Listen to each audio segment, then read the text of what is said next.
ನಮಸ್ಕಾರಗಳು ಬಸ್ಸು ಎಲ್ರಿಗೂ welcome back to my YouTube channel ಅಂತ ಹೇಳ್ತಾ ಇಂಡಿಯಾ ವರ್ಸಸ್ ಇಂಗ್ಲೆಂಡ್ ನ ಮೊದಲ ಟೆಸ್ಟ್ ನ ಡೇ 1 ಅಲ್ಲಿ ಏನೇನೆಲ್ಲ ಆಯ್ತು, ಯಾವ ರೀತಿ ನಮ್ಮ ಇಂಡಿಯಾ ಬ್ಯಾಟಿಂಗ್ ಅಲ್ಲಿ ಇಂಗ್ಲೆಂಡ್ ನ ಸಿಕ್ಕಾಪಟ್ಟೆ ಕೊಲಾಪ್ಸ್ ಮಾಡ್ಬಿಡ್ತು ಅನ್ನೋದನ್ನ ನಾನು ನಿಮ್ಗೆ ವಿಡಿಯೋದಲ್ಲಿ ತಿಳಿಸ್ಕೊಟ್ಟೆ. ಏನೇನೆಲ್ಲ ಆಯ್ತು ಮೇನ್ ಆಗಿ ಬ್ಯಾಟಿಂಗ್ ಅಲ್ಲಿ ಯಾವ ರೀತಿ ಪ್ಲೇಯರ್ಸ್ ಗಳು ಕ್ಲಿಕ್ ಆದ್ರು, ಅದೇ ರೀತಿಯಾಗಿ ಒಂಥರ ಇಂಗ್ಲೆಂಡ್ ಅಂತೂ ಸಿಕ್ಕಾಪಟ್ಟೆ ಬೌಲಿಂಗ್ ಅಲ್ಲಿ ವೀಕ್ ಆಗೋಯ್ತು ಅಂತಾನೆ ಹೇಳ್ಬೋದಾಗಿದೆ. ಆ ರೀತಿ ಸ್ಟೈಲಿಶ್ ಆಗಿ ನಮ್ಮ ಇಂಡಿಯಾದ ಬ್ಯಾಟರ್ಸ್ ಗಳು ಫಿನಿಶ್ ಮಾಡಿರೋದು ನಿನ್ನೆ ಡೇ 1 ಅಂತಾನೆ ಹೇಳ್ಬೋದಾಗಿದೆ. ಯಾರ್ಯಾರು ಪರ್ಫಾರ್ಮೆನ್ಸ್ ಮಾಡಿದ್ರು, ಅದೇ ರೀತಿ ಏನೇನೆಲ್ಲ ಆಯ್ತು, ಅದೇ ರೀತಿಯಾಗಿ ಇಂಗ್ಲೆಂಡ್ ನ ಬೌಲಿಂಗ್ ಕೊಲಾಪ್ಸ್ ಮೇನ್ ಹಾಕೊಂಡು ಎಲ್ಲಿಂದ ಸ್ಟಾರ್ಟ್ ಆಯ್ತು ಅನ್ನೋದನ್ನ ನಾನು ನಿಮ್ಗೆ ವಿಡಿಯೋದಲ್ಲಿ ತಿಳಿಸ್ಕೊಡ್ತೇನೆ. ಅದಕ್ಕೂ ಮೊದಲಾಗಿ ಚಾನಲ್ ವಿಸಿಟ್ ಮಾಡ್ತಾ ಹೊಸಬ್ರಾಗಿದ್ರೆ ಬೇಗ ಬೇಗ ಚಾನಲ್ ಒಂದು ಸಬ್ಸ್ಕ್ರೈಬ್ ಮಾಡ್ಕೊಂಡು ಆನ್ ಮಾಡ್ಕೊಂಡು ಬೆಲೈಕನ್ನ ಪ್ರೆಸ್ ಮಾಡ್ಕೊಳ್ಳಿ ಅಂತ ಹೇಳ್ತಾ ನಾನು ಮಾಡುವಂತ ವಿಡಿಯೋ ನಿಮ್ಗೆ ಮೊದಲಿಗೆ ನೋಟಿಫಿಕೇಶನ್ ಮೂಲಕ ಬರುತ್ತೆ. ಎಷ್ಟೇ ಹೋಗೋದಾದ್ರೆ ಮೊದಲೇದಾಗಿ ಇಂಗ್ಲೆಂಡ್ ಟಾಸ್ ವಿನ್ ಆದಂತ ಇಂಗ್ಲೆಂಡ್ ಬೆನ್ ಸ್ಟೋಕ್ ಅವರು ತಾವು ಮೊದಲೇದಾಗಿ ಬೌಲಿಂಗ್ ನ ಆಯ್ಕೆ ಮಾಡ್ಕೊಳ್ತೇವೆ ಅಂತ ಹೇಳ್ಕೊಂಡು ಲೀಡ್ಸ್ ನಲ್ಲಿ ಅದೊಂಥರ ನನ್ನ ಪ್ರಕಾರ ಟೆಸ್ಟ್ ನಲ್ಲಿ ಹೆಚ್ಚಿನದಾಗಿ ಫಸ್ಟ್ ಬ್ಯಾಟಿಂಗ್ ಚಾಯ್ಸ್ ಮಾಡ್ಕೊಳ್ಳೋದು ಹೆಚ್ಚು, ಯಾವ್ದೇ ಟೀಮ್ ಟಾಸ್ ವಿನ್ ಆದ್ರೂ ಕೂಡ. ಇಲ್ಲಿ ಒಂಥರ ಅಚ್ಚರಿಯ ಡಿಸಿಷನ್ ನ ಇಲ್ಲಿ ಬೆನ್ ಸ್ಟೋಕ್ ಅವ್ರು ಮಾಡಿರೋದು. ಬೌಲಿಂಗ್ ನ ಆಯ್ಕೆ ಮಾಡ್ಕೊಂಡು ನಮ್ಮ ಇಂಡಿಯಾ ಅಂತೂ ಬ್ಯಾಟಿಂಗ್ ಗೆ ಬಂತು. ಒಂಥರ ಕ್ವಿಕ್ ಸ್ಟಾರ್ಟ್ ನ ನಮ್ಮ ಇಂಡಿಯಾ ಕಡೆ ಪ್ಲೇಯಿಂಗ್ ಲೆವೆನ್ ಅಲ್ಲಿ ಚೇಂಜಸ್ ಏನಪ್ಪಾ ಅಂತ ಹೇಳಿದ್ರೆ ಒಂದೇ, ನಿತೀಶ್ ಕುಮಾರ್ ರೆಡ್ಡಿ ಅವ್ರು ಬದಲಾಗಿ ಶಾರ್ದುಲ್ ಠಾಕೂರ್ ಅವರು ಒಂದು ಬಂದಿದ್ರು ಅಷ್ಟೇ. ಬಿಟ್ರೆ ಮತ್ತೆಲ್ಲ ಕೂಡ ನಾ ಹೇಳಿದ್ದೆ ಯಾವ ರೀತಿ ಇತ್ತು ಅದೇ ರೀತಿಯಾಗಿ ಪ್ಲೇಯಿಂಗ್ ಲೆವೆನ್ ಸೆಟ್ ಹಾಕೊಂಡಿತ್ತು. ಅವ್ರದ್ದು ಕೂಡ ಸೇಮ್ ಪ್ಲೇಯಿಂಗ್ ಲೆವೆನ್ ಇತ್ತು ಇಂಗ್ಲೆಂಡ್ ಕೂಡ. ನಮ್ ಇಂಡಿಯಾ ಕಡೆ ಅಂತ ಬಂದ್ರೆ ಜೈಸ್ವಾಲ್ ಅದೇ ರೀತಿ KL ರಾಹುಲ್ ಅವರು ಓಪನಿಂಗ್ ಗೆ ಬಂದ್ರು. ಖಡಕ್ಕು opening start, best of the best. First wicket ಸಿಕ್ಕಾಪಟ್ಟೆ ಬೆಸ್ಟ್ ಆಫ್ ದ 91 ರನ್ ಗೆ ಫಸ್ಟ್ ವಿಕೆಟ್ ಬಿಂದು 90 ರನ್ ತನಕ ಕೂಡ ಜೊತೆ ಆಟ ಆಡಿರೋದು ಇಲ್ಲಿ KL ರಾಹುಲ್ ಅದೇ ರೀತಿಯಾಗಿ ಜೈಸ್ವಾಲ್ ಅವರು ಅಂತಾನೆ ಹೇಳ್ಬೋದಾಗಿದೆ. ಜೈಸ್ವಾಲ್ ಅವರು ಒಂಥರ ಸ್ಟೈಲಿಶ್ ಆಗಿ ಬ್ಯಾಸ್ ಬಾಲ್ ಯಾವ ರೀತಿ ಇತ್ತು ಇಂಡಿಯಾದಲ್ಲೂ ಯಾವ ರೀತಿ ಆಟ ಆಡಿದ್ರು ಇಂಗ್ಲೆಂಡ್ ಮೇಲೆ, ಅದೇ ರೀತಿಯಾಗಿ ಇಲ್ಲೂ ಕೂಡ ಬ್ಯಾಸ್ ಬಾಲ್ ತರವೇ ಆಟ ಆಡಿರೋದು. 101 ರನ್ ಸೆಂಚುರಿನ ಹೊಡೆದಿರೋದು ಅಂತಾನೆ ಹೇಳ್ಬೋದು ಜೈಸ್ವಾಲ್ ಅವರು, ಅದು ಕೂಡ ಇಂಗ್ಲೆಂಡ್ ಅಲ್ಲಿ ಓವರ್ಸೀಸ್ ಅಲ್ಲಿ. ಜೈಸ್ವಾಲ್ ಅವರು ಒಂಥರ ಕನ್ವಿನ್ಸಿಂಗ್ ಆಗಿ ಕಾಣಿಸ್ಕೊಳ್ತಿದ್ರು. ಬೆನ್ ಸ್ಟೋಕ್ ಅವರು ಮೇನ್ ಹಾಕೊಂಡು ಅಲ್ಲಿ ಬ್ರೇಕ್ ಥ್ರೂಗಳನ್ನು ತಂದ್ಕೊಟ್ಟಿದ್ರು. 2 ರಿಂದ 3 ವಿಕೆಟ್ ಅನ್ನು ಹಾಕಿರೋದು ಬೆನ್ ಸ್ಟೋಕ್ ಅವರೇ. ನನ್ನ ಪ್ರಕಾರ 2 ವಿಕೆಟ್ ನ ಹಾಕಿರೋದು ಬೆನ್ ಸ್ಟೋಕ್ ಅವರು. ಮೇನ್ ಬೌಲರ್ ಹಾಕೊಂಡು ಬೆನ್ ಸ್ಟೋಕ್ ಅವರು ನಿನ್ನೆ ಲೀಡಿಂಗ್ ಫ್ರಮ್ ದ ಫ್ರಂಟ್ ಹಾಕೊಂಡು ಕ್ಯಾಪ್ಟನ್ ಹಾಕೊಂಡು ಒಂದ್ ಕಡೆಗೆ, ಅದೇ ರೀತಿಯಾಗಿ ಬೌಲಿಂಗ್ ಅಲ್ಲೂ ಕೂಡ ಕಾಂಟ್ರಿಬ್ಯೂಷನ್ ಕೊಟ್ಟಿರೋದು. KL ರಾಹುಲ್ ಅವರು ಕೂಡ 42 ರನ್ ಜೊತೆ ಆಟ ಆಡಿರೋದು. ಅವರು ಕೂಡ ಬ್ರೆಡನ್ ಕೇರ್ಸ್ ಅವರ ಜೋ ರೂಟ್ ಗೆ ಕ್ಯಾಚ್ ಕೊಟ್ಟು ಔಟ್ ಆಗಿರೋದು ಅಂತಾನೆ ಹೇಳ್ಬೋದಾಗಿದೆ.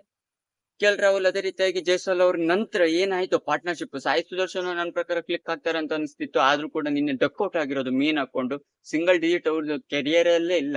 ಮೀನ್ ಹಾಕೊಂಡು ನಿನ್ನೆ ಸಿಕ್ಕಾಪಟ್ಟೆ ಡಕ್ಔಟ್ ಆಗಿರೋದು ಸಿಕ್ಕಾಪಟ್ಟೆ ಬೇಸರ. ಆದ್ರೂ ಕೂಡ ನನ್ನ ಪ್ರಕಾರ ನೆಕ್ಸ್ಟ್ ಇನ್ನಿಂಗ್ಸ್ ಅಲ್ಲೆಲ್ಲ ಕನ್ವಿನ್ಸ್ ಮಾಡ್ಬೋದು ಅಂತ ಅನಿಸ್ತಾ, ಯುಟಿಲೈಸ್ ಮಾಡ್ಕೊಳ್ಬಹುದು ಬ್ಯಾಟಿಂಗ್ ನ.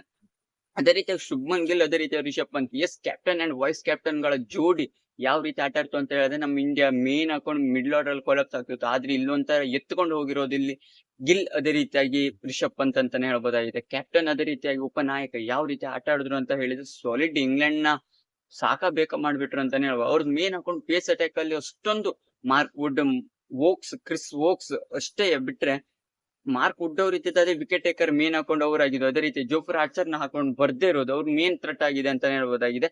ಇಲ್ಲಿ ಅಷ್ಟೊಂದು ಎಕ್ಸ್ಪೀರಿಯನ್ಸ್ ಕೂಡ ಇಲ್ಲ. ಮೇನ್ ಹಾಕೊಂಡು ನನ್ನ ಪ್ರಕಾರ ಕ್ರಿಸ್ ವೋಕ್ಸ್ ಬದಲಾಗಿ ವೋಕ್ಸ್ ಬಂದದ್ದಾದ್ರೆ ನನ್ನ ಪ್ರಕಾರ ಮಾರ್ಕ್ ವುಡ್ ಅವ್ರು ಬಂದದ್ದಾದ್ರೆ ಈಸಿ ಆಗ್ತಿತ್ತು ಅಂತ ಅನಿಸ್ತಾ ಇತ್ತು. ಮಾರ್ಕ್ ವುಡ್ ಅವರು ಮೇನ್ ಆಗಿ ವಿಕೆಟ್ ಟೇಕರ್ ಆಗಿರೋದ್ರಿಂದ, ಅದೇ ರೀತಿ ಅರ್ಚರ್ ಅವ್ರು ಬಂದಿದ್ದ ಬೆಸ್ಟ್ ಆಫ್ ದ ಬೆಸ್ಟ್ ಆಗ್ತಿತ್ತು. ಸ್ಯಾಮ್ ಕರನ್ ಅವರು ಇವ್ರದೊಂಥರ ಇಲ್ದೇ ಇರುವಂತ ಪ್ಲೇಯಿಂಗ್ ಲೆವೆನ್ ಅಂತಂದಿದ್ದಾರೆ ಅಂತಾನೆ ಹೇಳ್ಬೋದಾಗಿದೆ. ಶುಭನ್ ಗಿಲ್ ಅವರು ತಾವು ಕೂಡ ಓವರ್ಸೀಸ್ ಅಲ್ಲಿ ಹೋದ 8 ಇನ್ನಿಂಗ್ಸ್ ಅಲ್ಲಿ 70+ ರನ್ಸ್ ಏನಿತ್ತು ಓವರ್ಸೀಸ್ ಇಂಗ್ಲೆಂಡ್ ಅಲ್ಲಿ. ಇವಾಗ ಒಂದು ಇನ್ನಿಂಗ್ಸ್ ಅಲ್ಲಿ 101 ರನ್ ನಿನ್ನೆ ಫಸ್ಟ್ ಸೆಷನ್ ಅಲ್ಲಿ ಹೊಡೆದ, ಥರ್ಡ್ ಸೆಷನ್ ಅಲ್ಲಿ. ಅದೇ ರೀತಿ ಕೊನೆಯಲ್ಲಂತೂ 127 ರನ್ ಗೆ ನಾಟ್ ಔಟ್ ಹಾಕೊಂಡು ಉಳಿದಿದ್ದಾರೆ. ಅದೇ ರೀತಿ ರಿಷಬ್ ಪಂತ್ ಅವರು ಕೂಡ ಅಟ್ಯಾಕಿಂಗ್ ಬ್ಯಾಟರ್ ಒಂದ್ ಕಡೆಗೆ 65 ರನ್ ಹೊಡ್ಕೊಂಡು 50 ಮೂಲಕ ಅವರು ಕೂಡ. ಶುಭನ್ ಗಿಲ್ ಅವರು 6ನೇ 50, ಅದೇ ರೀತಿಯಾಗಿ ರಿಷಬ್ ಪಂತ್ ಅವರು 7ನೇ 50 ಅನ್ನು ಹೊಡೆದಿರೋದು ನಿನ್ನೆ ಇಂಗ್ಲೆಂಡ್ ನೆಲದಲ್ಲಿ ಅಂತಾನೆ ಹೇಳ್ಬೋದು. ಇವರಿಬ್ರು ಒಂಥರ ಲೀಡಿಂಗ್ ಫ್ರಮ್ ದ ಫ್ರಂಟ್ ಹಾಕೊಂಡು ನಮ್ಮ ಇಂಡಿಯಾದ ಮೇನ್ ಹಾಕೊಂಡು ಬ್ಯಾಟಿಂಗ್ ಕೊಲೆಪ್ಸ್ ಆಗಿರೋದನ್ನ ತಪ್ಪಿಸಿಕೊಂಡು ನಿನ್ನೆ best of the best middle order ಅಲ್ಲಿ ಸ್ಟ್ರೆಂತ್ ತಂದ್ಕೊಟ್ಟದ ಅಂತಾನೆ ಹೇಳ್ಬೋದು ನಮ್ಮ ಇಂಡಿಯಾಗೆ. ಶುಭನ್ ಗಿಲ್ ಅವರು ಯಾವ ರೀತಿ ಕ್ಲಾಸಿಕಲ್ ಶಾಟ್ ಅಂತ ಹೇಳಿದ್ರೆ ಅಷ್ಟು ಡ್ರೈವ್ಸ್ ಗಳ ಮೂಲಕ ಬಂದರು. ಜೈಸ್ವಾಲ್ ಅವರು ಮೇನ್ ಹಾಕೊಂಡು ಜೈಸ್ವಾಲ್ ಅವರು ಎಲ್ಲ ಆಫ್ ಸೈಡ್ ಅಲ್ಲಿ ರನ್ಸ್ ಹೆಚ್ಚಿನದಾಗಿ 70-80% ಆಫ್ ದ ರನ್ಸ್ ಪೂರ್ತಿ ಆಫ್ ಸೈಡ್ ಅಲ್ಲಿ ಡ್ರೈವ್ಸ್ ಮೂಲಕವೇ ತಂದಿರೋದು.